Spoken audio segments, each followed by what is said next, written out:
get started here. It's not quite that hot outside, but it's going to be close today. Okay, we are Sunday Assembly Detroit. So our Detroit Sunday Assembly here is a humanist congregation that celebrates life.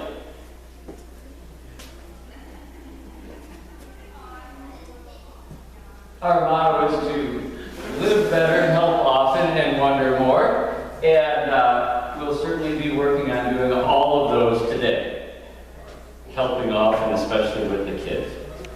Our outline today is we've got the gathering statement. I'll be our speaker. We'll have time for Q&A in a moment of wonder, and then announcements and lunch. So our gathering statement. Feel free to join in, is to foster a sense of belonging in people through community. Encourage them to become their best selves. Work with them to better their communities now and for future generations. And enable them to bring humanism and science to those around them, all in order to help them build a meaningful life. So, the Distributed Gardening Initiative, or garden work, did Joe or someone want to speak to that? I learned about this last spring when I got kind of more involved with the American Humanist Association. We made a Discord. There were a lot of really cool people sharing ideas for things that they've done to help other help out, right? And so I've been trying, been a little disrupted with your child lately, but going forward, I do have a bunch of little mini projects that I'm working on. I've been helping out here at the temple with some of their gardening needs, kind of giving back to them for helping, us provide a space, or provide a space for us to meet. We've also had a few members of the congregation come together who said that, they might need help in the near future with some projects in their neck of the woods. Austin's got one. Justine and Jack have an idea for one. And then I've also got, if you want to join our Discord, I've been sharing a bunch of pictures in our garden group on there with stuff that I've been doing around my place. So if anybody's looking to get involved in the Garden Mob Initiative, just hit me up and you can get growing.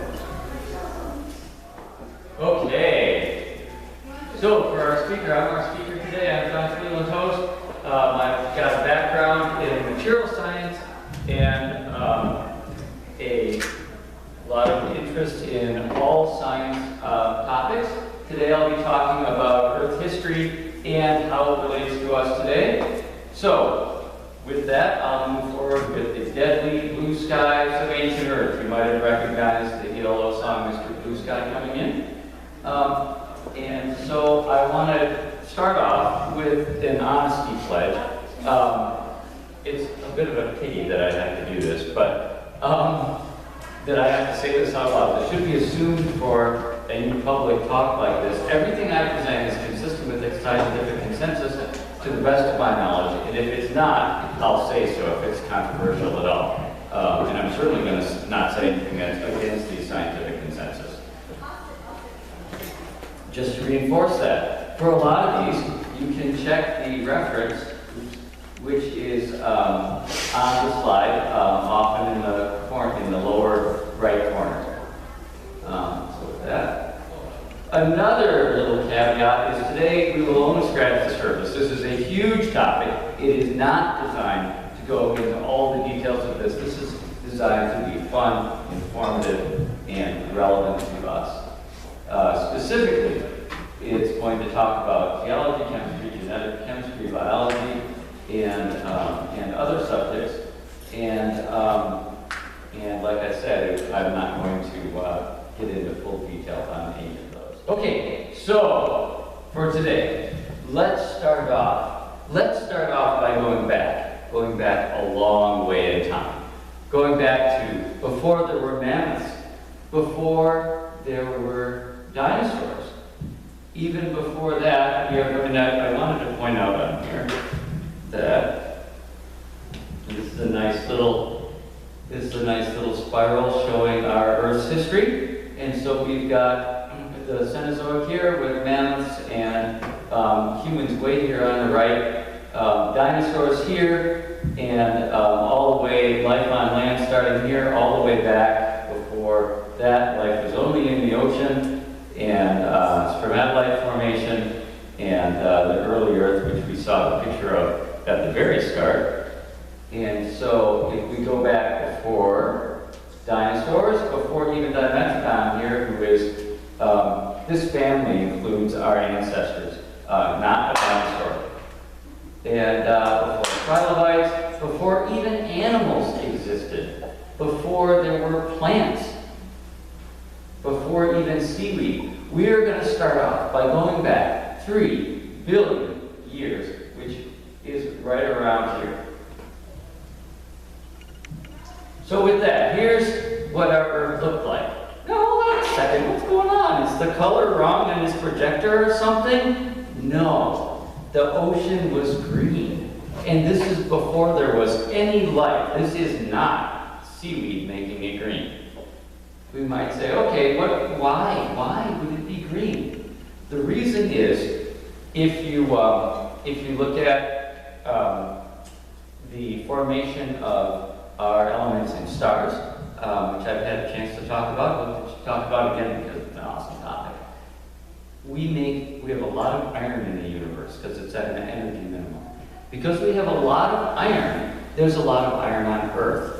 And so the early Earth's oceans had conditions that would dissolve a lot of the iron into the ocean, a lot like the salt we have dissolved in the ocean today. And that iron was in the +2, a lot of it was in a +2 oxidation state. A lot of those compounds are green. So it's green because it's an iron solution. Now hold on a second. Iron, we're used to iron compounds being red, like rust. That's true. And a lot of iron compounds that are in +3 oxidation state are red. They're more familiar with us. So we're more familiar with that. So I'll touch on that in a minute, but the reason was the oxidation state giving us green oceans 3 billion years ago. That would be really weird. What else is weird in this picture? The sky. What is going on with the sky? Red? Yeah, reddish orange and hazy. Okay, what was this sky? Just for context. A lot of us are familiar with climate change. It's a big deal. We're pumping a lot of carbon dioxide into the atmosphere. It's reaching concentrations in the atmosphere of well over 300 parts per million. 300 parts per million, That's 0.03%. So it's certainly below 0.1% carbon dioxide in the atmosphere. Back then we had a lot of carbon dioxide in the atmosphere. Most of the atmosphere was gaseous. Carbon dioxide. Wow, a lot more than we have today. Carbon dioxide, #1 constituent. Other constituents included nitrogen, carbon monoxide. What? We wouldn't survive very long at all in this atmosphere, breathing this atmosphere. Cyanide, methane, giving us the haze, breaking into larger, grouping into larger compounds with the UV light up in the atmosphere. Hydrogen sulfide, another toxic gas, and perhaps, first of all, no oxygen. Wait, kind of questions at the end. So, atmosphere, very, very different. So this is what the Earth looked like. We had a lot more volcanic activity, we had lightning, stuff like that. A lot of conditions that would lead to early life, because the chemistry is very different. I had a whole talk on that here at Sunday Assembly. I encourage you to look it up on YouTube, but it's beyond the scope today. What was alive? Tons of bacteria, or really archaea. It's a whole other class of life on Earth. And a lot of these, most of these, almost all of them at the time, were what we call anaerobic. They could not live in the presence of oxygen. So these anaerobic life forms lived. Here's where you can see some archaea actually at Yellowstone. There's big maps of this stuff. And that is aerobic, where it lives with oxygen. But back then, we're talking about anaerobic bacteria, not really bacteria, archaea. And this life thrived on Earth. From the beginning of life, it spread, and under the oceans, down by the hydrothermal vents, found chemicals that it could eat and survive and reproduce and grow. Hold on a second. Down at the vents, what about land? You got all this land. No, the sun is a deadly laser. How many people have seen this video? It's a fun video. Okay, just a few. The video is the history of the world, I guess, and it's great. It's funny. It starts all the way back to the Big Bang. But the sun is a deadly laser because up in space, the sun gives out all kinds of deadly radiation. UV light, hard UV, soft X-rays, the whole gamut. And without an ozone in the atmosphere, ozone is O3, so no oxygen, no ozone. To block it, it's hitting the land. How many people have noticed those looks like blue light sterilizers at, say, your hairdresser, or during this pandemic they're all over the place? You see them at hospitals. They're UV light sterilizers. You can put things in it and it'll just kill everything. Any bacteria in there, and it's just toast. That was the whole Earth. So, of course, there's no life on land. You can get away from that if you get down in the ocean ways, and then you're safe. And that's where life thrived back then.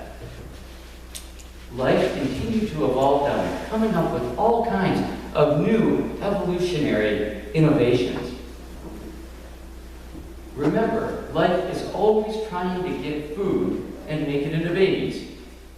How do you get food? Oh, here's a new way. Instead of eating the chemicals down at the hydrothermal vent, how about eating other life forms and digesting them? Predation begins, where some life would eat other life and get its energy that way. What other innovations might have come up back then? Different forms of life are always trying to find energy, and another way that you can do this is to come up with a really neat chemical pathway.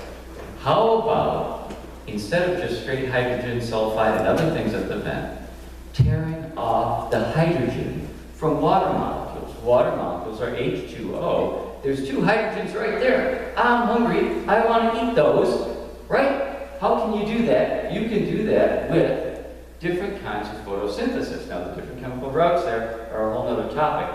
But photosynthesis takes water molecules, breaks off the hydrogen, often adds a carbon dioxide. Here's a molecule of chlorophyll. Again, there's different routes for photosynthesis. But the upshot is that by taking that hydrogen off, you free up that oxygen. That oxygen leaves as a gas up through the water, dissolving some in the water, some dissolving in the air. And now the oxygen concentration starts to go up on it.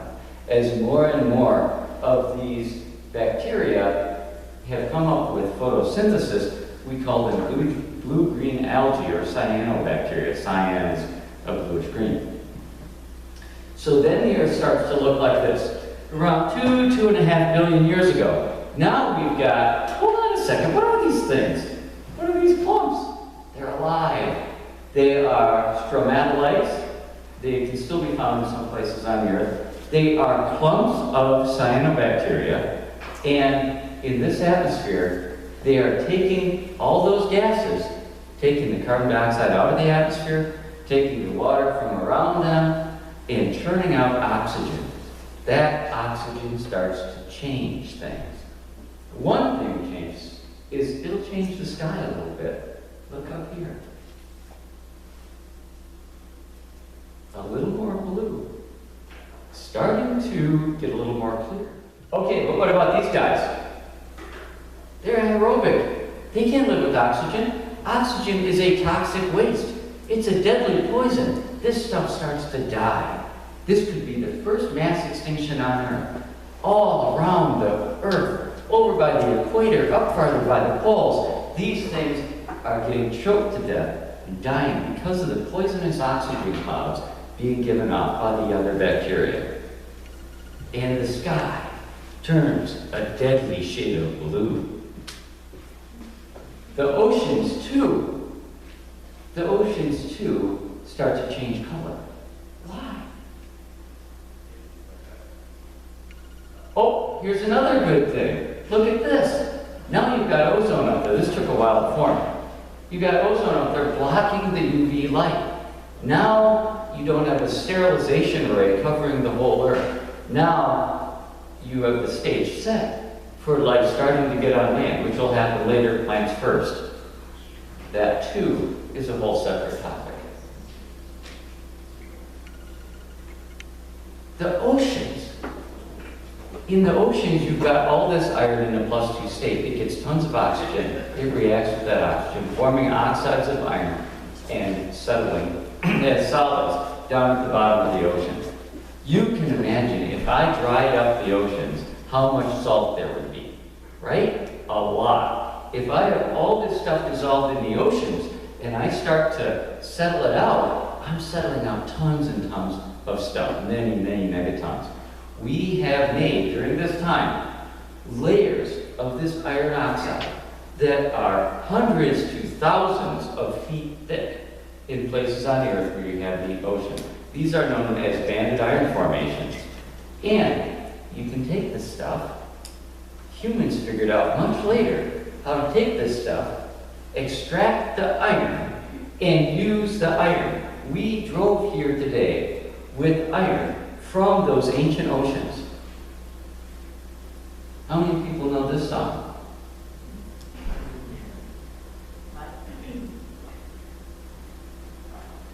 Gordon Lightfoot's wonderful song.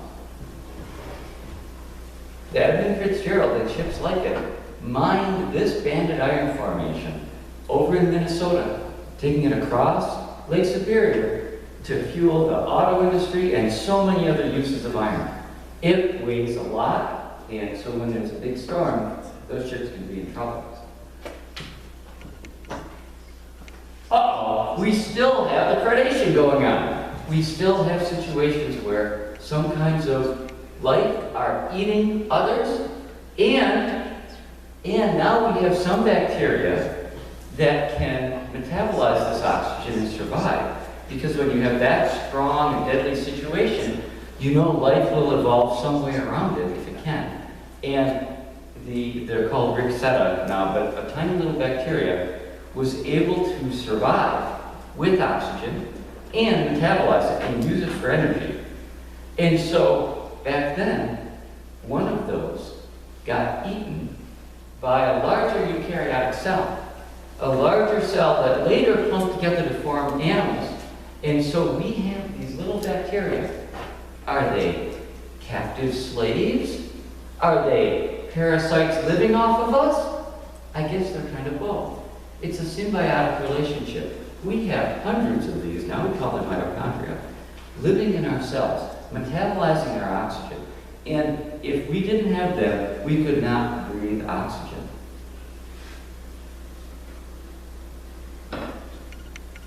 You know who figured this out? Lynn Margulis. She's the biologist who figured this out way back in the 70s. She faced a lot of opposition because this is a pretty radical idea. You think out of predation, out of a captive situation, mitochondria? Yeah. Everyone's like, no, come on, that's too wild an idea. The incredible thing about science is that it doesn't matter how wild the idea is. If you've got evidence for it and you're persistent, then it might be right. And that's what happened here. Lynn Margulis, Dr. Margulis, was able to finally convince the scientific community. It took a long time, I am sure, partly because she's a woman. This is 50 years ago. It's almost exactly 50 years ago also that the Edmund Fitzgerald went down. She married some guy, some grad student guy. He's some astronomer, Carl Sagan.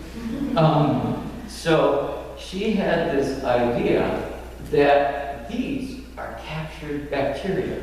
The evidence began to pile up. One of the features, look at this. If you had a amoeba-like cell that captured another bacteria, that bacteria would have its original cell wall, and then it would have another wall around it from the previous wall of the being that captured it, right?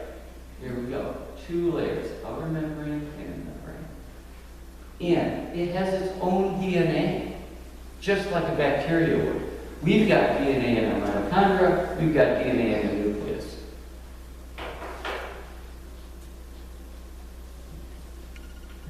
Okay, but hold on a second. Now let's go back again. 2 billion years, these are cranking out the oxygen, right? We move forward in time, and are these the only source of oxygen we have on Earth today? No. I don't think so, right? Well, hold on a second. If these are what make oxygen, then what are these other things, right? Trees, what are those? Here's our blue-green algae. Here's our cells, that bacteria that figured out how to get oxygen, liberated from water so they could eat the hydrogen, photosynthesize and give off the oxygen. They got eaten too. There's still free-living blue-green algae, just like there's free-living Ricetta bacteria. But there's many, many more that are in a similar symbiotic relationship in plant cells. Here they are right here. Again, a double membrane. Again, having their, look at this, having their own little situation there. How many people have heard of chloroplasts? There they are, right in the cell. We don't have them, animals don't have them, plants do. Okay, now we've got the bacteria that produce the oxygen in a symbiotic relationship. The bacteria that can use the oxygen also in a symbiotic relationship all over the earth, hundreds and hundreds and hundreds of times, billions of times in our own bodies. Here is a look at those mitochondria. All right. Now hold on a second. What was the title of this whole talk? Let's get to that. Again, I mentioned that they have their own DNA, just like free-living bacteria. If they have their own DNA, and if they're organelles in our cells, right, then we inherit them from our parents. Of course. There's a lot of mitochondria. By the way, the nomenclature, mitochondria is plural, so there's a lot of mitochondria. If you refer to a single one, it's called a mitochondrion. So here's one mitochondrion, but we don't have just one in most cells. Here's an egg cell. In an egg cell, there are many, many hundreds of these. And let me get us back there. Here we go. Here we go. Many hundreds of these. But there aren't any in sperm. There's a few in the tail, but they don't matter because the tail drops off. There's none in the head of the sperm. Hold on a second, what does this mean? This means that when this zygote forms with the DNA from the sperm, the DNA from the egg, it only has the mitochondria from the egg. You only get mitochondria from your mom. These mitochondria reproduce when the cells split, forming all the cells, all the billions of cells in your body. All of them with the same mitochondria, the descendants of the mitochondria from your mom, but none from your dad. All the mitochondria in a male die with that male. The mitochondria live on. So, we've got 2 parents. We've got 4 grandparents. We've got 8, 16, 32. The numbers get huge. You know, if you double the number, it gets into the thousands in just a few generations. Right? If you go back here, which really isn't that long, you know, a couple hundred years, you've got thousands of people who are your ancestors. So you would think, all right, I've got a whole bunch of different kinds of mitochondria, right, from all these people. No, you don't. You only got the ones from the pure female line. Your mom's, mom's, mom's, mom's, mom's, mom's, mom, with no dads in there. Right there, that red line, You go back even 500 years or more, when you have thousands of ancestors, one of them has the mitochondria, is giving you mitochondria that you have today, that allow you to metabolize your oxygen. So if we look at that, what does that mean? It means that if you take any group of people, any population with males and females, you're going to, over time, get some mutations even in that DNA in the mitochondria, and those are going to make these slightly different, slightly distinguishable. You can tell them apart. But some lines are going to die out because they don't have a daughter and a daughter. You have to have a daughter every generation or it's over, right? No daughters. That's it. Okay, this one has several daughters.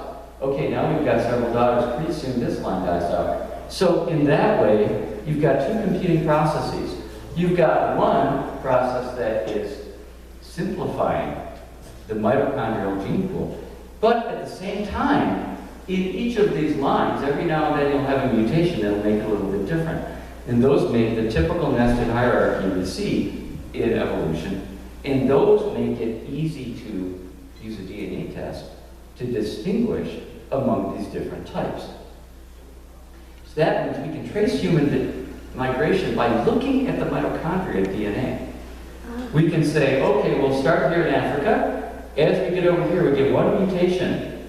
We'll call it N. And so all the descendants will have that mutation plus any more that they pick up. So everyone's got these mutations.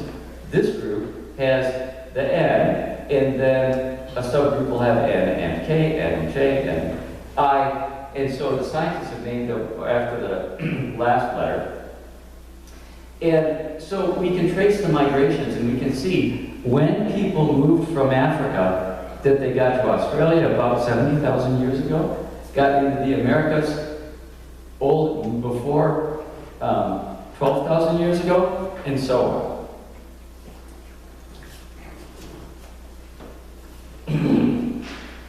And then there's further subdivisions in the mitochondrial groups, even below this. So to give you an example, okay? If we take a look at an example, we call a specific kind a haplotype, and a group of kinds that are similar, that have a common ancestor, back a little bit, a haplogroup. A haplogroup is a group of haplotypes. So if we take a look at that, an example, my haplotype is K2C1, which is in the K haplogroup. I don't think anyone's heard of Otzi. How many people have heard of Otzi? Back in 1991, hikers were hiking in the Swiss Alps, and they looked over and they saw a body sticking out of the glacier. And they thought, oh my God, this is a murder. Someone's been murdered. We need to call the police. Called the police. The police came up. They started digging this body out, and he had like a longbow and a bunch of feather-fletched arrows, and all his clothes were leather. And they were like, okay, whoa, this isn't someone who just got murdered. This is a lot older than that. They called the university professors. They did carbon-14 dating on it. This Otzi was thousands of years old. And you could do an autopsy on this. It turns out it was a murder. He was shot in the back with an arrow. He had a quiver of arrows that he also was using. And on the heads of those arrows, we found the blood from 3 different other people. So whatever went down, it went down.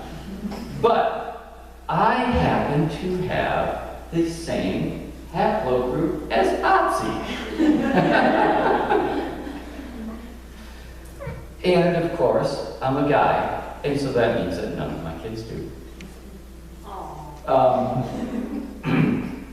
There's Bella. There's a whole bunch of different haplogroups that we can take a look at. And again, you can see that from the different regions that we just looked at. There we go. Here they are. Some common examples. The Velda haplogroup is what Benjamin Franklin had. Katrine K is what Otzi has. Latifa, Nelson Mandela, and a lot of people in Africa. But anyway, be able to look at your mitochondrial DNA. It tells you about your pure female line. So that's what this has to do with your mom. But what does this have to do with Darth Vader? Qui-Gon, sir. I don't want to be a problem. You won't be, Abby. I'm not about to train you, so I want you to watch me and be mindful. Always remember, your focus determines your reality. Stay close to me, and you'll be safe. Master, sir. I heard Yoda talking about midichlorians. I've been wondering, what are midichlorians? Midichlorians are a microscopic life form that resides within all living cells. They live inside me. Inside your cells, yes. And we are symbionts with them. Symbionts? Life forms living together for mutual advantage. Without the midichlorians, life cannot exist, and we would have no knowledge of the Force. They continually speak to us, telling us the will of the Force. When you learn to quiet your mind, you'll hear them speaking to you. I don't understand. The time and training you will.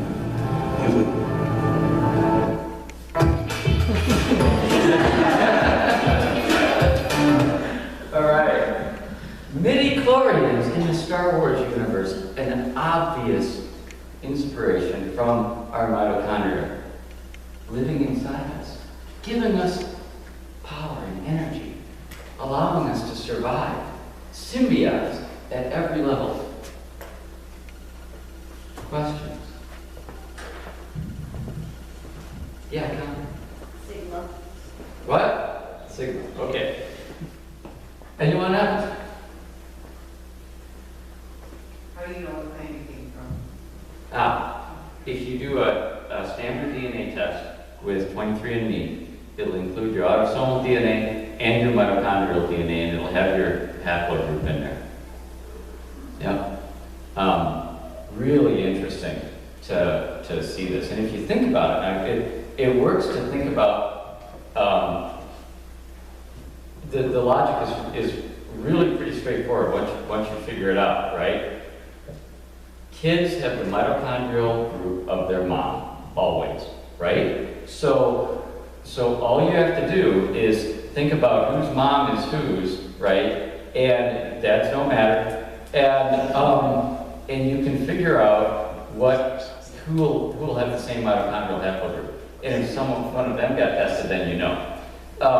For instance, I was at, what was it? It was a big birthday party.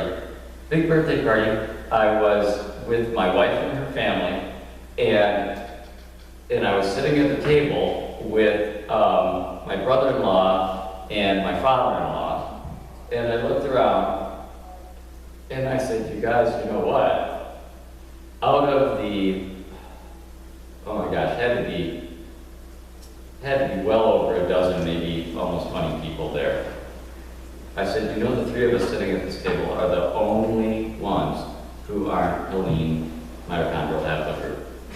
The only ones, because my wife, of course, is Helene, and all four of our kids, at the time, had that same haplogroup. My wife's mom, of course, my mother-in-law has that haplogroup. She had 5 kids, 4 of them girls. The one boy doesn't have any kids, so he was there. He's Helene, but his kids won't be, but he doesn't have any kids there. And the other 4 daughters had a whole bunch of kids there, and so we had all these people there. I was the only one, along with 2 other people, who didn't share that haplogroup. So yeah. Could we see the slide again with the different letters? Because I have 23andMe and I looked up which one I meant. Oh, yeah. Let's get to it. It's probably, Brett, is it faster for you to get to the table there, or haplogroups? There we go. I'm Jasmine. Jasmine. That's a relatively common one. That's what 23andMe told me. Maybe, hey, Brett, can you pop back to the map, the world map? Sure. I think it's the one before that, or after. Okay, got it. There we go. Yeah, that's another, yep, the European one. Ursula, which is you, is also another common European one, so is Velda. But M is common in the Middle East and especially India. 70% of people in India here are haplogroup M. And Native Americans almost always A, B, C, D, or X. Now there's two subgroups to X where you can look at another mutation, and one of those is common among Native Americans. The other one is common among Europeans, but not vice versa. So yeah, it's really interesting to be able to trace this out. Yeah, Bobby. Who those mothers were, those are historical figures, right? Like Ursula. Yeah. Mhm. Who were Okay, how to test a historical figure, right? The easiest way is to look at their mom, and then a sister, and then a sister's daughter, and then a sister's daughter, and then a sister's daughter who's alive today. Test them. That's the easy way. You can do it with, I've got this museum thing with Benjamin Franklin's hair in a comb, right? You can do that, but you almost never have to because usually they have some female line descendant that can be tested.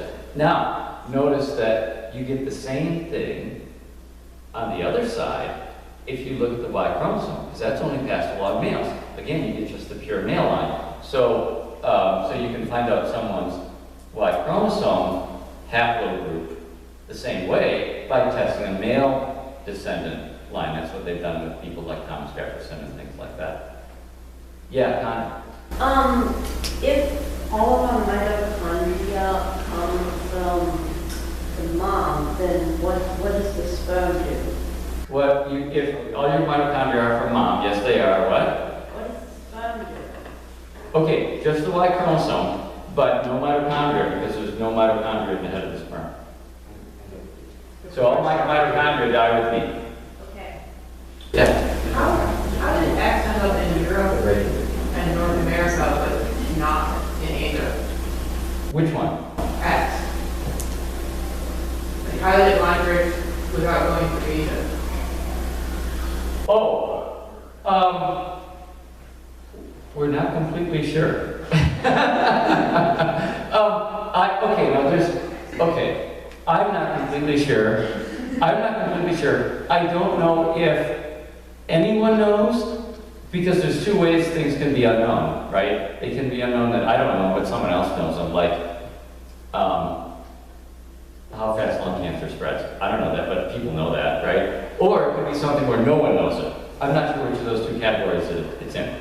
Now, it's possible that somebody, maybe an X was over here and managed to go over that way. That's what I think is most likely. But we do know that Vikings did go this way. But it's easily useful. So the time they split is a long, long time ago, well before the Vikings. And so, not sure exactly what happened there. However, it's easy to lose track of how deep time is. And if you take a look on Google Maps, try this.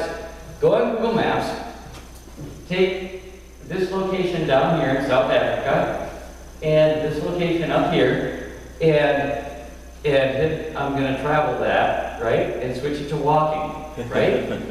It's not that long. It's like less than a year, I think, right? People walk, and so it's possible that someone walked over here, and then when there was a land bridge, walked over here, right? People did walk, and it would not necessarily have taken that long. And it doesn't have to happen all in one person. It can happen maybe one person walks this far and settles into a community here and has descendants and stuff like that, and then one of their daughters goes over here. But remember, we're talking about mitochondria. These walkers have to be women, or it doesn't matter. A male can walk anywhere he wants with his mitochondria, and they're not going anywhere. So yeah, women walked around, or traveled other ways. But yeah. Also, the time frame of Pangea, how far apart things were around, whatever the distance time scale was. How far apart what were? The physical land masses were. Yeah, physically, I mean, we're talking, right, hundreds of miles. No, I mean, like, at some point, that was all more or less run. Oh, when the continents were together. Yes, that's true, but it's not relevant to our discussion. And the reason is that the continents were, when they were together in Pangea, is like, oh, it's like 1 billion years ago. They were in a recognizable configuration here. India used to be an island. If you take India, break it up, and put it down here, get this a little closer to there, but you can still recognize all these continents, change the sea level a little bit, and you only go back as far as when the dinosaurs died out 65 million years ago. So the continental drift you're talking about is true, but it's so slow that for human migrations, which is only in the last less than 1 million years, not relevant. That when humans were around, the map looked like this, except that with the ice ages, the sea levels were lower because a lot of the water was in glaciers. So this was land across here, and you had higher land across here and across here. But the continents were almost the same place. Yeah, good question. Yeah. So it descended all the way to like our animal ancestors. Yes. So our mitochondria are similar. Yeah, they moved every step all the way back to fish. Because fish have mitochondria, their descendants had mitochondria, and it goes all the way back. Yep. Time. Just so you know, thousands of years ago, there was not 1 trillion humans. After what? Yeah, there was not 1 trillion humans because of course, if there was 1 trillion humans, there would be overpopulation and it's going down. We thought there were 1 trillion humans. I was just coming back to the grandmother thing. Oh yeah. Oh yeah. That's a good point. This. Right there. This seems to we can probably suggest, cover that a yeah. little bit more over lunch. All right. Anything else? We'll move on.